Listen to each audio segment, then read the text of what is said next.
কেমন আছো তুমি?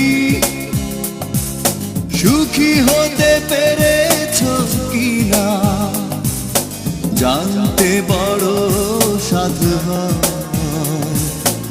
আমাকে ভুলেছো কিনা? কেমন আছো তুমি? সুখী হতে পেরেছো কিনা জানতে বড় সাধু হয়। আমাকে ভুলেছো কিনা?